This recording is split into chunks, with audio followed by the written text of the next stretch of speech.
Hello friends, welcome back to my YouTube channel tech solutions by SK. मैं आपका host Sumit आज फिर एक बार हाजिर हूँ एक नए केस स्टडी के साथ। आसूस का K53SD बोर्ड है और डेट के कंडीशन में आया हुआ है। तो चलिए एक बार बोर्ड पे देखते हैं क्या कंडीशन बन रही है और उसको कैसे हम लोग शॉर्ट आउट करते हैं। तो जैसा कि आप लोग देख रहे हैं, आसूस का बोर्ड है, पार्ट नंबर है K53SD। एक बार पावर इंजेक्ट करता हूँ और देखिएगा डीसी का रीडिंग क्या लोड ले रहा है ये। तो ये 0.035 मिली एम्प्स लेकर के रुक गया है। सप्लाई की बात करें तो देखते हैं इस पर क्या क्या सप्लाइयाँ बन रही हैं। 3.3 अवेलेबल है और 5 वोल्ट मिसिंग है।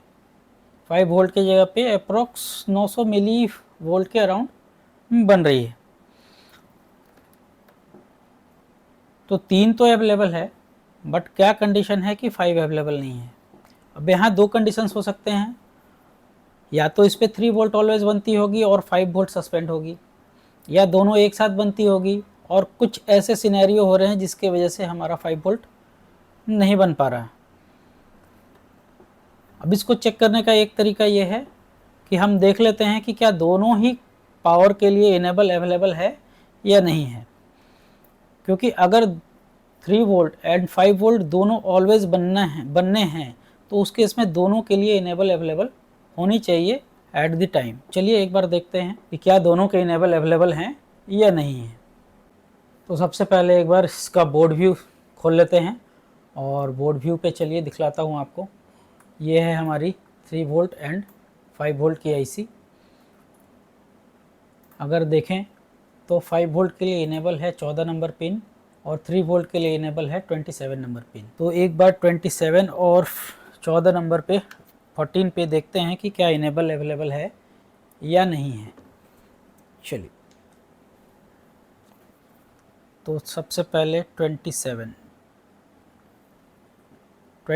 पे 3.3 अवेलेबल है। अब मैं 14 नंबर पिन पे चेक करता हूँ कि क्या 14 नंबर पिन पे अवेलेबल है इनेबल। जी नहीं, इनेबल अवेलेबल नहीं है। तो देखना शुरू करेंगे कि इस पे इनेबल आ कहाँ से रही है। एक बार वापस से बोर्ड व्यू पे आते हैं और देखते हैं। 14 नंबर पिन के लिए इनेबल किधर से आ रही है, ये रही। इसके लिए enable PR8122, I think PR8129, sorry 8129, PR8129 ये बैक साइड में है। देखता हूँ,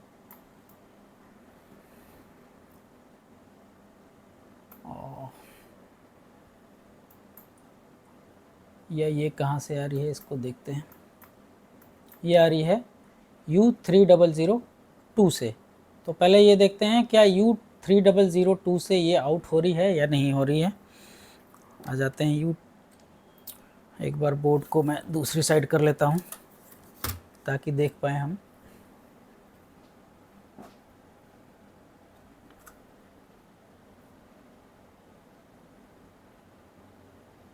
तो U3002 हमारी ये है। तो पिन नंबर 4 कोई भी सप्लाई अवेलेबल नहीं है। अब इसके लिए क्या रिक्वायरमेंट है अगर देखने जाएं तो हमारी U3002 ये थी 4 नंबर, ये इनेबल बन के जा रही थी 5 वोल्ट के लिए,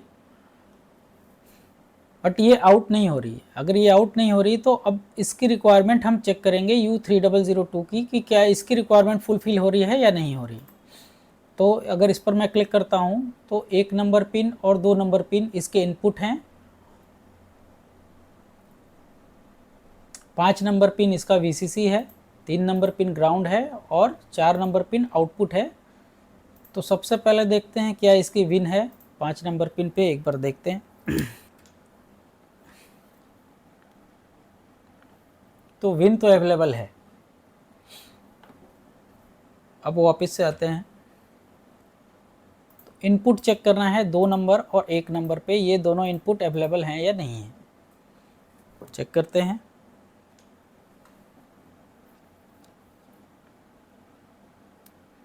1 नंबर पिन पे कुछ भी नहीं है, कोई सप्लाई नहीं। और 2 नंबर पिन अगर देखूं, सॉरी, 2 नंबर पिन पे भी कोई इनपुट नहीं है। तो जब इनपुट ही नहीं है तो आउटपुट कहाँ से आएगा? उससे पहले 1-2 कंडीशन और मैं चेक करना चाहूँगा कि क्या मेरी आईओ प्रोग्राम हो रही है या नहीं हो रही। तो चलिए एक बार सबसे पहले आईओ को ही चेक करते हैं कि क्या हमारी आईओ प्रोग्राम हो रही है, क्योंकि अगर मेरी आईओ ही प्रोग्राम नहीं हो रही होगी तो 5 वोल्ट के लिए इनेबल बनना पॉसिबल नहीं है। चलिए एक बार देखते हैं। एक बार डीएसओ यूज़ करूँगा मैं, पावर ऑफ करता हूँ। डीएसओ पे ध्यान दीजिएगा।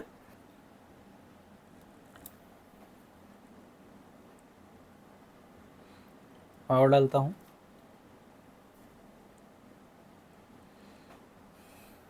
अभी प्रॉब्लम ये है कि मेरी एसआईओ ही प्रोग्राम नहीं हो रही।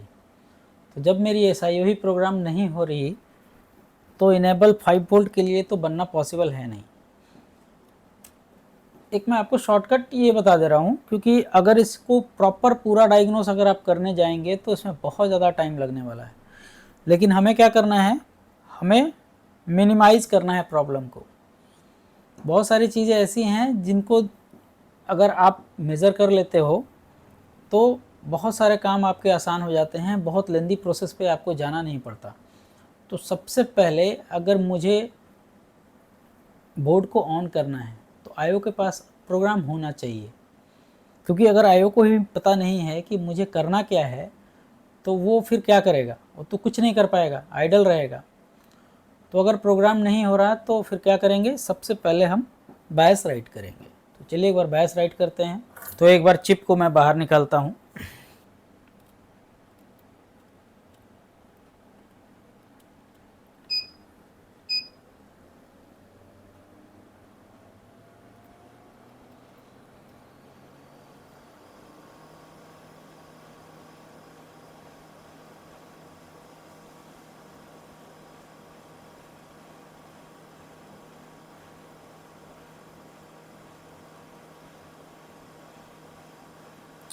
एक्चुअली ये केस मेरे पास रिटर्न आया है।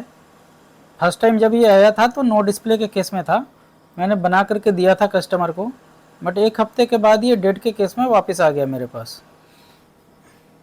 और बोर्ड की कंडीशन भी बहुत ज़्यादा ही ख़राब है, क्योंकि अगर मैं दिखलाऊं तो बोर्ड में बहुत ही ज़्यादा रस्ट लगे हुए हैं और बहुत सारे कंपोनेंट तो इसके ऐसे हो गए हैं कि लग रहा है कि वो सड़ गए हैं।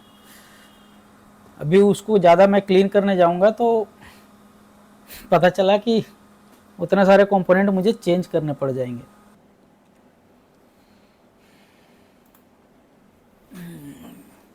प्रॉपर लगा नहीं।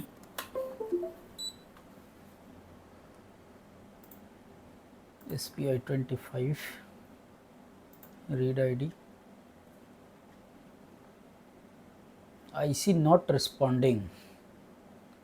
एक बार क्लीन करके लगाता हूँ। Read ID, IC not responding.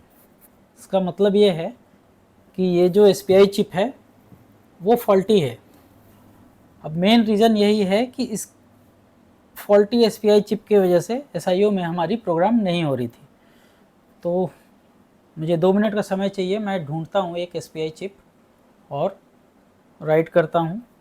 अगर देखें तो ये कितने MB की है एक बार देखना पड़ेगा, देख लेते हैं।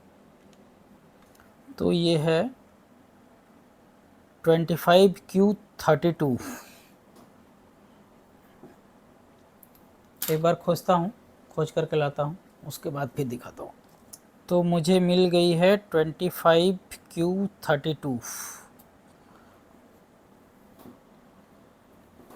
लगाते हैं और राइट करते हैं बस।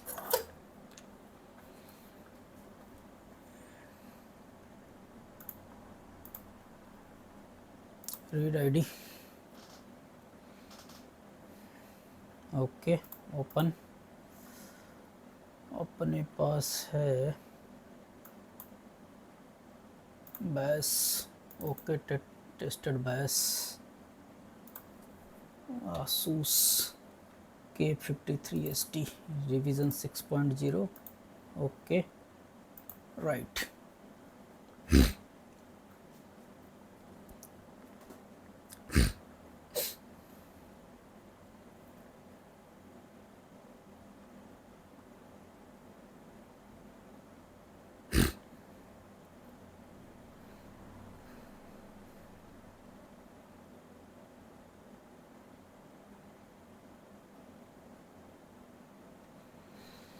ओके,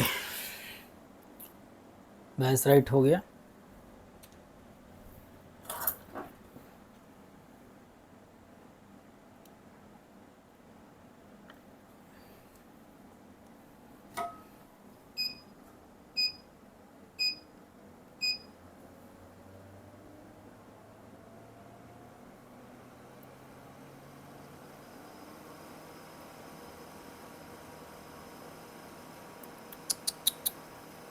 सॉरी,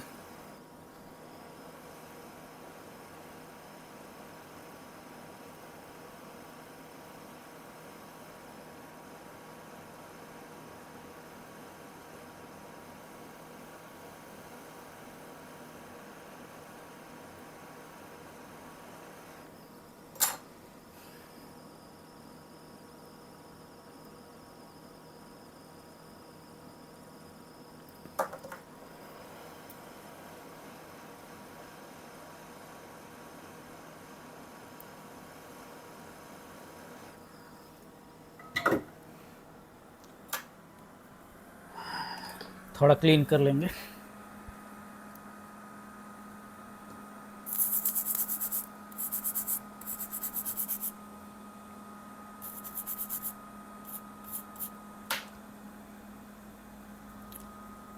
अभी एक बार देखते हैं क्या सिनेरियो चेंज होता है हमारा या सेम कंडीशन बनी रहती है।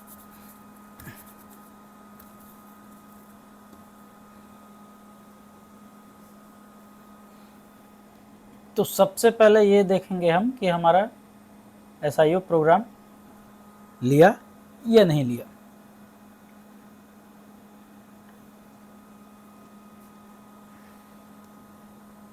पावर डालता हूँ और SIO हमारा प्रोग्राम हो गया। तो अब देखते ये हैं कि क्या हमारी 3 वोल्ट और 5 वोल्ट दोनों बनी या नहीं बनी।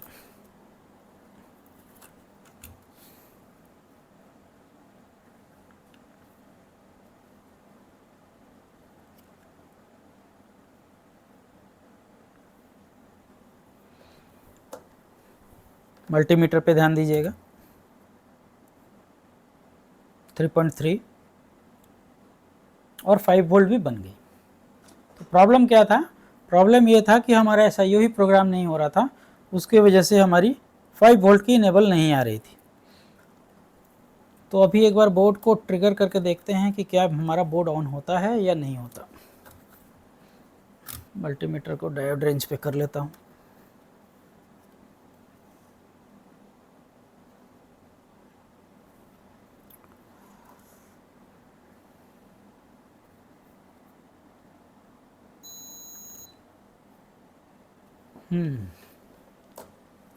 बोर्ड तो ऑन हो गया।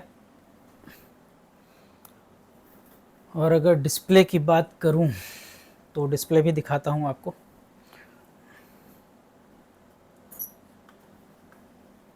कैमरा मुझे स्विच करना पड़ेगा। तो डिस्प्ले एक बार चेक करते हैं हम लोग।